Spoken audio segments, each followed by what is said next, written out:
दुआ ज़हरा केस के हवाले से पुलिस ने अपनी प्रोग्रेस रिपोर्ट पेश कर दी है। पुलिस ने कहा है जो ज़हीर है वो अगवाकार है। खाली वही नहीं सामने आया, उसके साथ उसकी फैमिली के कुछ और लोगों का सीडीआर भी सामने आया। एक दिन तक कुछ भी नहीं था, अगले दिन 33 बंदे उसमें नॉमिनेटेड हो गए। के जो हसास इदारे हैं उन्हें एक्शन लेना चाहिए क्योंकि बच्ची की जान का खतरा है। फौरी से फौरी ये लोग बिहाइंड द बार हों और मेरी बेटी जो है वो रिकवर हो। उर्दू पॉइंट की वीडियोस देखने के लिए हमारा चैनल सब्सक्राइब कीजिए और बेल के आइकन पर क्लिक कीजिए ताकि आप हमारी तमाम आने वाली वीडियोस से बाखबर रह सकें। अस्सलाम वालेकुम नाज़रीन, आप देख रहे हैं उर्दू पॉइंट और मैं हूं शान चौधरी। मेरे साथ दुआ ज़हरा के वालिद मेहदी काज़मी साहब मौजूद हैं। दुआ ज़हरा केस के हवाले से बड़ी अच्छी जो है वो मस्बत पेशरफ्त हुई है। पुलिस ने अपनी प्रोग्रेस रिपोर्ट पेश कर दी है। उसमें पुलिस क्या कहती है? पुलिस ने कहा है कि जो ज़हीर है वो अगवाकार है। उसने बहला बुसला के जो है वो दुआ ज़हरा को ले गए यहाँ से, क्योंकि उसकी सीडीआर आ गई जिसके अंदर ज़हीर जो है वो कराची के अंदर सीडीआर के मुताबिक मौजूद था। इस हवाले से मज़ीद क्या अपडेट्स हम जानेंगे दुआ ज़हरा के वालिद मेहदी काज़मी साहब से। मेहदी साहब, दो तरह के पहलू से जो है आपके हक में चीज़ें आती जा रही हैं। एक बच्ची ने कहा था कि मैं खुद गई हूँ, लेकिन अब ज़हीर की सीडीआर आ गई कि जिस दिन आपकी बच्ची घर से गई है वो कराची में मौजूद था।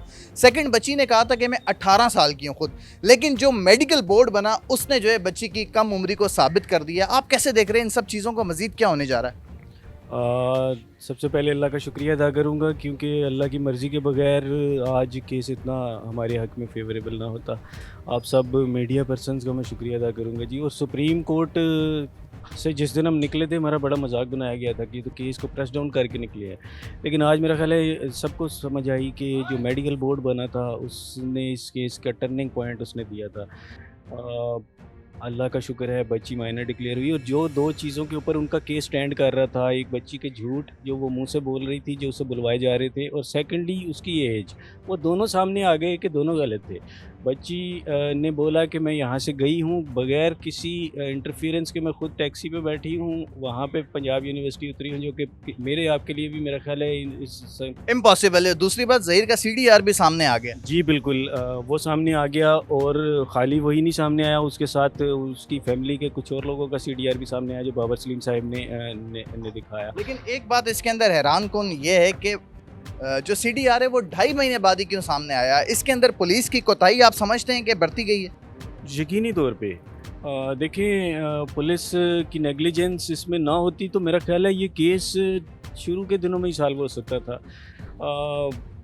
एटलीस्ट जब बच्ची का निकाहनामा शो हो गया था, जो मेरा ख्याल है 25 अप्रैल या 26 अप्रैल का दिन था, उस दिन ये केस पुलिस को आईओ जो सईद थे जो इस पर इन्वेस्टिगेशन कर रहे थे, मेरा ख्याल है उसके एक आध दिन के बाद पुलिस को ये पूरी चीज़ें क्लियर निकल आने चाहिए थे, लेकिन अनफॉर्चुनेटली वैसा नहीं हुआ। इन्होंने पूरे पाकिस्तान की पुलिस को घुमाया, 1 महीना 1.5 महीना आईजी सिंध उसमें तब्दील हुए और मेरा ख्याल है पुलिस का एक माइंडसेट उसमें जो हमारे अगेंस्ट हुआ। मेरा ख्याल है पुलिस को सोचना चाहिए कि एक बच्ची की ज़िंदगी का सवाल है। उसके बाद अल्लाह का शुक्र है कि अब जो आप सहाफ़ी भाई हैं इनकी इन्वेस्टिगेशन के बाद मेरा ख्याल है पुलिस इसको मज़ीद जो चीज़ें क्लियर हुई, पब्लिक हुई, तो वो अनडिनाइबल फैक्ट्स थे। 33 या 34 के करीब जो है लोग नॉमिनेट हुए हैं।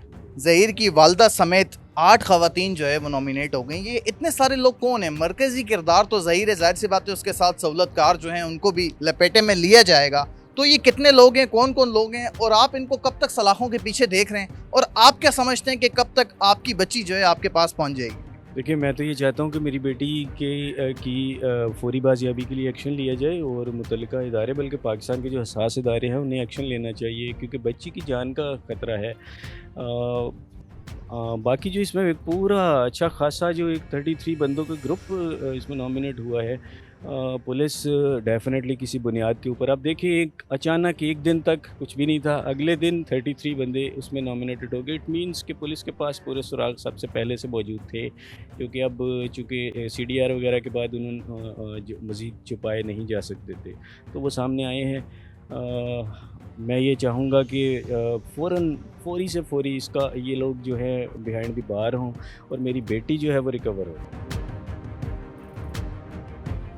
ये बताइए कि कुछ ऐसी इतलात भी सामने आ रही हैं, ईद का जब मौका था सीनियर साफ़ी इकरारुल हसन साहब की जानिब से भी इस बात की तस्दीक की गई है कि ज़हीर और उसकी फैमिली के हवाले से बच्ची की मुलाकात करवाने के हवाले से ख़बरें जो है वो ज़ेर गर्दिश थी, फिर सुलह के हवाले से भी सोशल मीडिया पर ख़बरें जो है ज़ेर गर्दिश थी। इस हवाले से कितनी हकीकत है इन सारी चीज़ों में? बिल्कुल जी, मैं एक चीज़ क्लियर कर दूं क्योंकि इकरारुल हसन भाई के ऊपर तनकीद हो रही थी, क्योंकि ये खुफिया मिशन होता है और इसके अंदर जो मेरी उनकी मीटिंग्स हुई उनकी टीम के साथ, वो भी हमने एक बड़ी सीक्रेट जगह के ऊपर रखी। इवन मैं अपना मोबाइल घर छोड़ के जाता था ताकि मैं किसी भी तरह से कोई भी किसी को पता ना चल सके। हमारी पूरी कोशिश थी जी कि हक और सच जो छुपा हुआ है वो सामने आए। इकरार भाई ने बड़ी एफ़र्ट्स की, वो इसके करीब भी थे, लेकिन अनफॉर्चुनेटली सेकंड की तरफ से तो आपके सामने उनका रवैया जो सामने आया वो बिल्कुल वो था। उतनी देर में अब चूँकि कोर्ट के डिसीजन हमारी फेवर में आने शुरू हो गए हैं, तो अब मेरा ख्याल है कि एक चीज़ वैसे ही क्लियर आउट होनी शुरू हो गई है।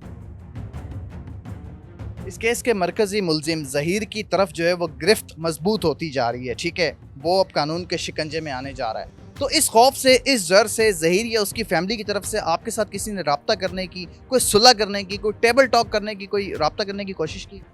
देखिए, मेरे रिलेटिव्स के साथ काफ़ी राब्ते हुए जो उनकी तरफ से डायरेक्टली, मैं ये नहीं कहूँगा कि डायरेक्टली, जो उनका जो गैंग है, जो पूरा ग्रुप है, उन्होंने राब्ते किए। कुछ तो सोशल मीडिया पे वायरल भी कुछ चैट्स हुई। इसके अलावा मुझे भी मुख्तलिफ मैसेजेस भेजे गए, मुख्तलिफ वीडियोज़ के अंदर उन्होंने मैसेजेस भेजे, लेकिन हम डेफिनेटली उस चीज़ के पीछे नहीं जाएंगे। और क्यों जाएँ जब अब केस पूरा एक बिल्कुल अल्लाह ताला की मदद से पूरा हमारी तरफ फेवरेबल वापस आ गया है, तो हम क्यों केस वापस लें और उन्हें माफ़ करें।